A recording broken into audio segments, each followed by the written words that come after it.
nossa emissão de hoje, a Rolling Stones, a conversa com Rolando Rebelo sobre o livro dos Rolling Stones em Portugal. É já este sábado que vai ser lançado na Biblioteca Municipal de Portimão. Olá, Rolando, boa tarde. Olá, boa tarde, Ricardo. E já não era sem tempo. É verdade, 3 anos. Foi uma caminhada difícil. Como todas as boas caminhadas, há até os seus percalços, mas obviamente no final tudo isso é esquecido, ou pelo menos não é tanto dado o valor do mal que se passou, mas sim do bem que vai sair. Nesta caminhada de 3 anos, qual é que consideras o ponto mais difícil? Eu vou dizer uma coisa, eu fui um bocado ambicioso, talvez até demais de início, porque o livro, se fosse um livro normal, isto ao fim de um ano estava cá fora, mas eu fui teimoso, fui insistindo, fui obtendo mais desafios a mim mesmo e meti na cabeça que haveria de conseguir os depoimentos dos 4 elementos da banda, e só isso levou um ano. Caso contrário, foi tudo pacífico, ou basicamente pacífico. Mas estão lá os 4 depoimentos? Estão lá os 4 depoimentos. 3,5 vai lá, porque um deles não é um depoimento, e tendo em conta quem é que é o baterista, o Charlie Watts, que apenas enviou uma foto autografada, é o meu nome pessoal, dedicada, desejando boa sorte. Não é bem uma declaração sobre Portugal. Mas tendo em conta o percurso do senhor, que nem sequer gosta de dar entrevistas, acho que foi uma grande vitória. Não gosta de dar entrevistas, mas pelo menos gosta de oferecer fotos. A quem lhe pede, isso por algum motivo, acho que ele generosamente... E ainda por cima foi ele que pagou os selos do correio, que é ótimo. Fora os Rolling Stones, quem é que aparece mais no teu livro? Ora, isto envolve cerca de 120 pessoas de 14 países diferentes. Muita gente. Muita gente. Fui muito chato neste tempo todo, mas também há que diga-se, porque cada pessoa que participou recebia cerca de 3 nãos. E foi esse o não que me sempre deu alento e força para mostrar àqueles que disseram não aquilo que queriam perder no final. Isso foi fiz das fraquezas forças, vá lá. Agora, quem poderemos encontrar? Poderemos encontrar todos os músicos portugueses de relevância, desde o Zé Pedro dos Chutes, ao Brunhoso, ao Rui Veloso, Paulo Gonzo, o Tiger Man, o Paulo Furtado, o Sérgio Godinho, o Zé Cid, uma série deles. E todos eles, Jorge Palma, todos eles expressam não só a sua admiração pela música dos Stones, como também a influência musical que eles tiveram na carreira deles. E acho que isso, no meu ponto de vista, é uma coisa que nunca foi feita em Portugal. Tentar, de alguma forma, traçar algumas das origens e de influência dos nossos maiores músicos. Todos eles têm influência dos Rolling Stones? Todos eles. Pouco ou muito? Todos eles. Os Rolling Stones passaram pela vida deles? Todos eles. Só houve um, que não vou revelar o nome, que me disse que não se identificava na música dos Stones, o que acho que é um bocado, se bem que possa ser um bocado palerma da parte dele. Esse não está no livro. Esse não está no livro, mas porque aposto que aqueles que ele possivelmente teve influências ouviram Stones, nem que seja de um modo indireto, os Stones estão presentes.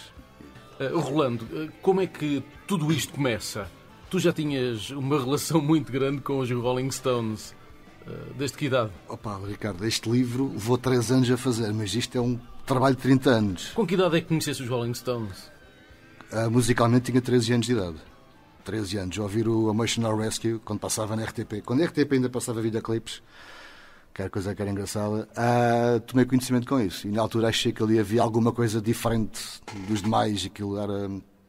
Aquilo apimentou o meu desassossego. Foi aí que começou a tua relação e o teu amor pelos Rolling Stones? Aos poucos, de modo gradual, sim. Depois saiu o próximo álbum em 81, foi o Tattoo You. E aquilo... Comecei a ver que ali havia algo que me satisfazia, vá lá. Depois, como é que é o teu percurso até ao livro? O percurso é de um fã normal, que segue... Muitas coleções, muitos apontamentos? Sim, tenho coisa. Digamos, todas as notícias que iriam sendo sobre os Stones, eu ia, ou comprava os jornais, ou trava fotocópias, e guardando tudo aquilo que me era possível. Os discos ia comprando tudo que me aparecia à frente. Livros, igualmente, depois posso dizer que devo ter para aí mais de 100 livros só sobre os Rolling Stones. Tudo o que apanhava sobre a banda iria guardando. DVDs, filmes, tudo. E até os dias de hoje. Qual é a tua principal peça de coleção pelo menos a mais importante para ti sobre os Rolling Stones?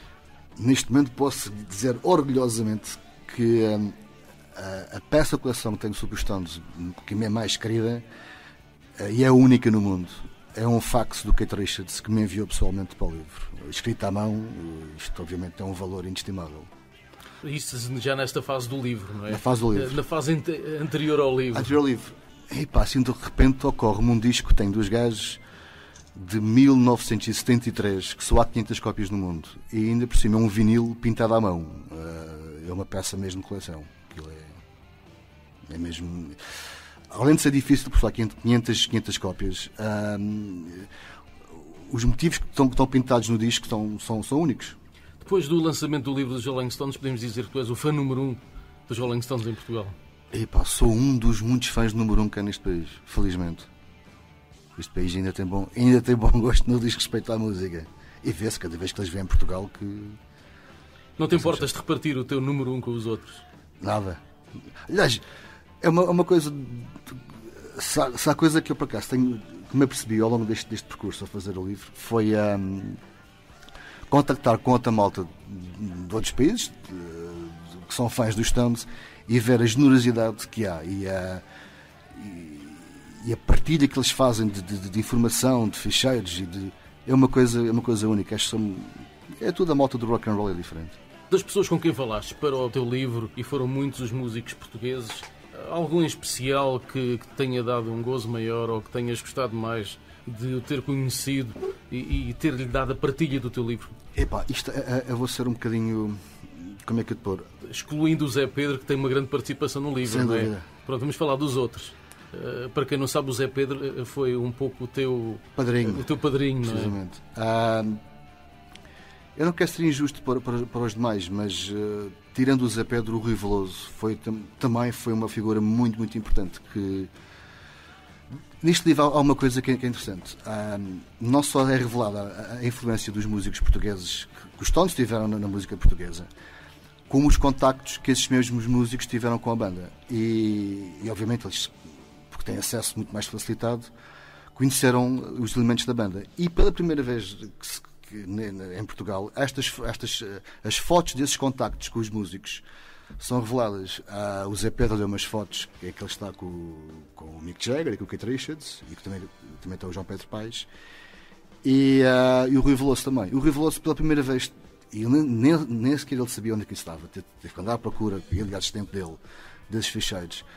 São reveladas pela primeira vez as fotos do Rui Veloso com os elementos da banda, o que só por si é uma prova de confiança que eles também tinham neste projeto. Existem muitos fotógrafos nacionais também e internacionais no teu livro a participarem com fotos dos Rolling Stones. Como é que chegaste a todos esses fotógrafos? Como é que eles aparecem? Foram todos convidados por ti? Isto havia duas vias de chegar às fotos. Uma através Tens fotos originais, inclusive? Fotos exclusivas que nunca foram lançadas. Inclusive houve um fotógrafo, posso dizer o nome, Robert Mata. Ele foi é o atual fotógrafo oficial do Iggy Pop, por exemplo. Ele foi editor da segunda maior revista de música norte-americana, que era a Cream, que isto foi extinta nos finais dos anos 80. E ele até me agradeceu o facto de ele ter obrigado a mexer nos arquivos pessoais dele, que isto é malta que tem para cima de 1 milhão de fotos, é malta tira fotografias desde os Beatles praticamente, e ele, pelo facto de estar agradecido de ele ter obrigado ele a remexer nas fotos dele, cada vez, uma vez por semana, e me enviando fotos, olha, toma lá mais esta, é por agradecimento. Mas posso dizer-te que estão cerca de 40 fotos, 40 fotógrafos presentes, com os quais tive que contactar pessoalmente. E foi muito mais, não só a nível de contacto humano, foi muito mais enriquecedor do que tivesse falado com uma agência, porque era fácil chegar a uma agência de fotografias ou de um banco de imagem e contratar as fotos que quisesse, mas não havia aquele calor, nem as histórias que me contaram que estão por trás das fotos, e é isso que torna este trabalho mais enriquecedor. Mas também devo dizer, eu contratei cerca de 120 fotógrafos pessoalmente, e houve alguns que disseram um não declarado. Não, inclusive um australiano que me enviou um e-mail com um não, pai, com o tamanho de fonte, talvez pai tamanho de 100, a dizer não. Mas por isso recebi cerca de 40 fotógrafos que tiveram a amabilidade e a generosidade de participar no livro. Achas que ele vai ficar chateado de não estar no livro? Opa! É isso que eu disse no início. Aquela malta que de início. Os que disseram que não. Eu disse não. Agora pagavam para lá estar. Não, tu vais-te arrepender do não que me deste, percebes? E eu vou-te fazer isto, uma obra que tu vais-te arrepender de não teres participado. Muitos fotógrafos portugueses com fotos dos Rolling Stones. Há alguns. Só que para este trabalho só 2 é que participaram. Os restantes, por uma questão de educação, não vou mencioná-los. Mas 2 deles, o José Raposo, que foi o fotógrafo oficial dos 3 últimos concertos em Portugal, em Coimbra, Porto e Lisboa. E que tem uma coleção invejável, não é? De fotos. Ele cedeu-me praticamente todas as fotos que tem dos Stones, dos concertos. Foram 2.000 e tal fotos, no qual podemos escolher. E foi o cameraman metálico, o mítico cameraman metálico, que nos deu umas fotos de 1995 de Alvalade. O resto, nada. Para além de fotos, temos também histórias tuas no livro? Sim, e depois também contada a minha relação enquanto fã, tipo diário, de quando ia aos concertos. Em Portugal houve 5 concertos. Quantos concertos assististe dos Rolling Stones? Na minha vida, 8 concertos, os Stones. Vou agora, se Deus quiser, ver o 9, mas isso é outra conversa mais tarde. Mas vi 8 vezes. Em Portugal vi-os todos. Mas apenas é contado esse meu diário, vá lá, em relação a Portugal. Que, intimamente, é até engraçado porque fez-me rever certos aspectos da minha vida e que não sabia que estavam tão relacionados com a música deles. Que é giro. Neste percurso, foste falando com outros fãs dos Rolling Stones. Que opiniões é que recolheste durante este tempo? Há uma coisa que é incrível, é que a banda pode ter 50 anos e a música deles quase parece a banda desenhada do RG, do Tintin, que vai dos 7 aos 77. E é incrível que tu fales com a malta mais que os viu desde os anos 60, até a malta que agora os começa a ouvir, o fascínio está lá e o amor pela banda e acima de tudo pela música está lá. É uma coisa que é impressionante. A quem é que pode interessar este livro sobre os Rolling Stones em Portugal? Aos amantes de música, para começar. Porque não só aos fãs dos Stones, porque, como disse anteriormente, tenta-se desvendar ou descobrir algumas das origens da música rock portuguesa. Porque quem gosta de música portuguesa, inevitavelmente, está lá muita referência da música que hoje em dia ouvimos. Estão lá os grandes nomes da música portuguesa. Estão lá precisamente a falar do seu percurso e do modo como os Stones os influenciaram. E aos fãs dos Stones, obviamente, que não são muitos em Portugal. Depois do lançamento deste livro, vais continuar a escrever sobre música? Obviamente há projetos, há convites.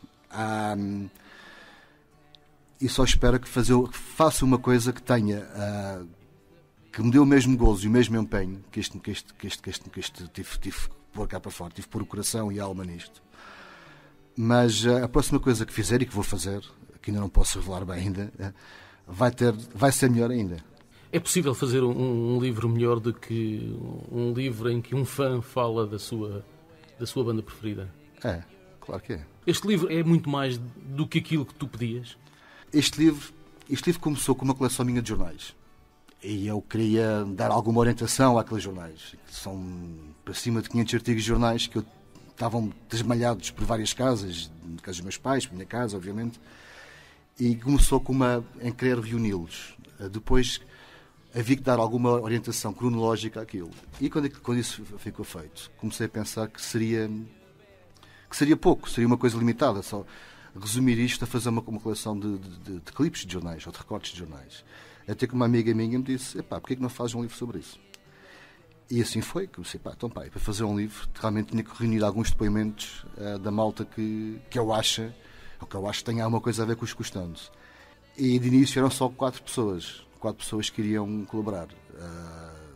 Que ficaria, e digo-te na altura, se conseguisse estas 4 pessoas, dar-me-ia por satisfeito e por realizado. Só que uma ambição foi um bocadinho maior, avancei para outros caminhos que eu nunca estaria à espera, e hoje a obra nada tem a ver com o conceito inicial. Nada. Hoje superou de longe as minhas expectativas, mas de longe. Para terminar, vamos falar do lançamento do livro. É já no próximo sábado, na Biblioteca Municipal de Portimão. Contigo vão estar o Zé Pedro e o Nilton. É verdade. 2 dos padrinhos deste livro. O Nilton porque foi daquelas pessoas que, quando eu lhe contei a ideia, abraçou logo a ideia, pôs-me em contacto com uma série de gente do meio, que eu conhecia-os, mas não sabia como havia de chegar a eles. E o Newton aí foi uma peça fundamental. Inclusive foi ele que me apresentou ao Zé Pedro. E o outro foi o Zé Pedro, que foi... Outro fã dos Rolling Stones. É um fã completamente... mesmo fã dos Stones. E que me teve este tempo todo a ajudar, a dar dicas, inclusive. Como é que o livro poderia resultar com aquele contacto. E então não poderia pedir melhor a participação no lançamento do livro do que ter estes dois padrinhos do livro. O livro vai estar à venda na biblioteca no próximo sábado? Vai estar. O livro vai estar igualmente à venda nesse dia, nesse sábado, e depois, passado uma semana, irá estar à venda em todo o país. Ou seja, vai ser fácil encontrar o livro em qualquer biblioteca? Sim. O livro é da Zebra Publicações, vai ser distribuído pela Bertrand e por aí irá-se encontrar nas FNACs, nas Bertrands, nos hipermercados, enfim, vai ser fácil. Em relação ao livro, só gostava de acrescentar 2 notas. Uma é que o livro são 3.000 exemplares de edição única, não haverá mais nenhuma impressão. Tentou-se também criar aqui algum culto à volta do livro, alguma peça de coleção para fã ou não fã, mas é um livro enquanto objeto de culto. Portanto, quem tem, quem não terá, não voltará a apanhá-lo, porque não vai ver a impressão. E a outra, este livro também, se ganhou alguma dimensão a nível estético, foi graças ao designer. E o Filipe Simões, do qual partilhamos durante um ano, o estúdio dele para fazermos a paginação. Ele se eu tive a ideia para fazer o livro, a nível de concepção gráfica e visual, e está uma coisa muito, muito, muito boa, que acho que em Portugal nunca foi feito, modéstia à parte, deve-se muito ao Filipe Simões. E vou aproveitar para falar com ele, já que ele veio contigo, não é? E já agora tem que ser. Olá. Filipe, tu sempre acreditaste neste projeto do Rolando, desde o início? Sempre. O Rolando já o conheço há muitos anos e desde que o conheço que sei que ele é um fanático dos Rolling Stones e já conhecia o espólio dele. E quando ele me começou a falar do projeto, eu comecei a imaginar um bocadinho o que é que poderia sair dali, e acreditei sempre que ele era capaz de fazer o que fez, que é um espetáculo. O que é que levastes em conta para realizar o trabalho que vocês vão ter? Porque é um trabalho teu também ao mesmo tempo, não é? Toda a parte gráfica foi tua. Sim. Ali a grande complicação é sempre conseguir gerir toda aquela todo o informação. material, não é? Sim, nós tínhamos uma limitação em termos de páginas e conseguir pôr toda aquela informação naquele número de páginas foi a parte mais difícil, até porque nós queríamos dar destaque a tudo e nem sempre se conseguiu dar o maior destaque a tudo, e houve muitas coisas que tiveram que ficar de fora, talvez para um segundo livro, quem sabe. Foram muitas horas. Foram muitas horas e foram muitas horas muito engraçadas. E foram-se acompanhando sempre um ao outro? Não, estivemos sempre juntos. No livro nunca foi feito nada para o livro sem o Rolando ao meu lado. É curioso, como designer é complicado ter um autor ao lado e estar sempre com ele em cima do O designer ombro. gosta sempre de estar sozinho e fazer as coisas à maneira dele. Mas não é? Este passou por inúmeras horas em frente ao computador a vermos e a revermos e a pôr assim, a pôr assado e a tentarmos encontrar sempre a melhor solução para tudo aquilo que surgia, até porque ele conhece a banda e ele conhecia as histórias todas e sabia a origem e a cronologia e todas essas coisas, e eu sabia compor aquelas coisas apenas. Mas também és um fã dos Rolling Stones. Também sou fã. Uma das histórias que aparece depois até mencionada no livro é do concerto de Coimbra, em que nós fomos juntos, já há uns anos valentes. 9 anos. A capa mudou muitas vezes. A capa geralmente é uma coisa que fica sempre... A capa que é a primeira imagem do livro, não é? Sim. Nós tivemos várias abordagens diferentes para a capa. Tivemos abordagens que iam umas num sentido, outras iam noutro, e depois em conjunto com a editora e com a opinião de uma série de gente chegámos à capa final. Houve uma participação muito grande também da editora na feitura do livro, ou nem por isso? Claro. Houve uma liberdade total? Não, houve a liberdade total. Aqui a grande limitação imposta pela editora foi apenas o número de páginas e o formato. De resto, não nos obrigou a fazer cedências, nem qualquer... Ou a tirar ou a meter alguma coisa. Não. Ou seja, houve uma liberdade Ajudaram, total. aliás, antes pelo contrário, ajudaram muito a tentar compor as coisas de forma a que coubesse tudo. E nesse sentido foi agradável. Para terminar, não sei se ficou alguma coisa para dizer, Rolando, não sei se gostavas de deixar. Não, gostava de deixar aqui mais duas notas breves. Uma é precisamente em relação à editora, que é a Zebra, cujo editor, o Rui Braz, mostrou uma abertura de espírito enorme. Para um livro que leva 3 anos e que tens um editor que quer que o livro saia e teres alguém que de vez em quando telefonava e te dizia: pá, tens que fechar isso. E ele mostrou sempre uma dose de paciência e uma calma olímpica perante isto, que tem que louvar, porque acreditou e acredita no projeto. Portanto, há que dizer aqui que o editor, além que, como diz aqui o Filipe, respeitou totalmente as nossas opções a nível gráfico. Ele nunca impôs, disse, pá, isto não. Ele foi sempre muito, muito generoso na forma como, e apesar de ser ele que estava a apostar nisto, obviamente. Portanto, uma palavra de apreço para o editor, para o Rui, e outra palavra de apreço nos dias que correm, apesar da crise que temos, e haver alguém que aposta ainda na cultura, e nomeadamente num conterrâneo, um cidadão portimonense, alguém que aposta nos tempos que correm e teve a hombridade e a visão de apostar nisto, o meu grande abraço e os meus agradecimentos, obviamente, para a Câmara Municipal de Portimão, das pessoas do Dr. Isabel Guerreiro e do Dr. Luís Carito, que sem eles isto era um bocado mais complicado. Rolando e Filipe, muito obrigado por terem passado pelos nossos estúdios para esta nossa emissão de hoje. Encontro marcado então na Biblioteca Municipal de Portimão, já no próximo sábado às 6h30 da tarde, não é? Precisamente. E vamos receber de braços abertos os Rolling Stones através do teu livro. Rock on, brother. One love. One love.